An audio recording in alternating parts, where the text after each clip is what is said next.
temps que les Européens commencent à déconnecter leurs enfants des téléphones portables, les Africains achètent des tablettes pour remplacer les cerveaux de leurs enfants alors que ChatGPT est en train de monter en puissance.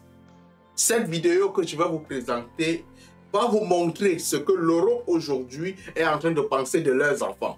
Et je vous rappelle que il y a une loi qui vient d'être votée en France et en Allemagne qu'un enfant de moins de 14 ans n'a plus droit au téléphone. Un parent qui achète un téléphone à un enfant de moins de 14 ans, on le punit, on lui donne des amendes. Entre-temps, nous, parents africains, on est là, tiji, on met la télévision, on met ceci pour que notre enfant soit connecté sur ça du matin au soir. Un enfant de 2 ans, je vais même dire 2 mois, la meilleure façon de le distraire aujourd'hui, c'est lui donner un téléphone. Voyez ce que les Européens ont commencé à faire de leurs enfants. Ils leur ramènent vers les cultures ancestrales, la meilleure façon d'éduquer l'enfant. Allons-y les chers enfants. Bonjour, moi c'est Paul. Aujourd'hui je vais vous présenter notre super cabane qu'on a fait avec des copains en Ariège. Donc là on a notre cabane. Là, tout notre stock de matériel, batterie, perceuse, visseuse. Là, on a une petite pompe à eau, des mètres. Ça, c'est Louis. Il est là depuis le début de la cabane. C'est un copain à moi qui habite au village. Donc, ça, c'est Evan, toujours un survêt de Marseille. Ça, c'est Sacha. Bon, il sert pas à grand chose, mais il est gentil. Et ça, c'est Maël. Voilà, Maël. La cabane, ben, c'est vraiment pour se retrouver entre nous, surtout. La cabane, c'est pour se retrouver. Nous avons fait des Noëls. Nous avons construit des maisons comme ça avec des palmes. C'est pour ça que je dis souvent qu'un enfant qui a grandi au village aime 1000 fois qu'un enfant qui a grandi en ville. Parce que ce système-ci nous permettait de se sociabiliser, de pouvoir travailler en équipe, de pouvoir faire des choses avec d'autres enfants. Mais avec le téléphone portable, votre enfant reste seul, il apprend à vivre seul, il oublie qu'il est de la société.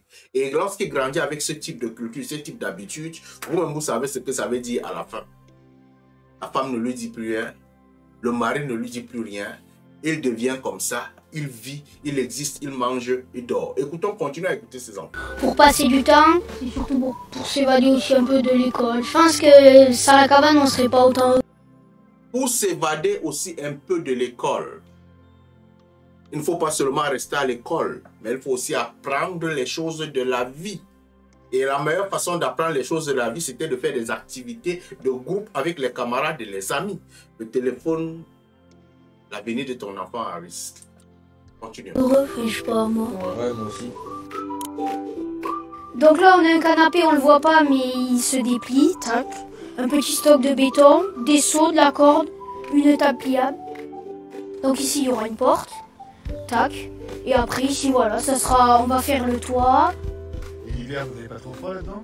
Non, on y a dormi le 22 décembre. Il faisait moins de 2 degrés, mais après, il y a de la bâche géante. Alors, ce qu'on fait dans la cabane, ben, passer du bon temps, on y dort, on y travaille pour qu'elle s'agrandisse, qu'elle se maintienne et tout. Par exemple, on va refaire le toit. Après, bien sûr, on fait à manger, on nettoie la vaisselle, on fait le chocolat chaud avec, par exemple, la bouteille de gaz. Ils apprennent à travailler. Ils apprennent à s'occuper. Et c'est en apprenant à s'occuper comme ça qu'ils seront des leaders demain. Qui vont apprendre des métiers, qui vont apprendre beaucoup de choses. Je vais m'arrêter ici derrière cette vidéo pour dire aux parents, battez-vous à envoyer vos enfants en vacances au village pour qu'ils apprennent à devenir des hommes, pour qu'ils apprennent à utiliser leurs mains. Lorsque les vacances arrivent, enlevez dans votre esprit que la sorcellerie au village, ce sont des trucs qu'on met dans vos têtes pour que vos enfants n'apprennent rien. En ville, il n'y a pas l'espace. En ville, ils ne vont pas apprendre la chasse. En ville, ils ne vont pas apprendre la cueillette. En ville, ils ne vont pas apprendre à se sociabiliser. Les championnats de vacances qu'on faisait au village, l'ensemble de ces jeux, les constructions amenaient à développer d'autres compétences en vos enfants. Garder vos enfants en ville les empêche d'être les leaders qui veulent être demain. Parce qu'en ville, ils n'ont pas l'opportunité de pouvoir véritablement exploiter leur savoir-faire en profondeur. Allume ton cerveau, mon frère.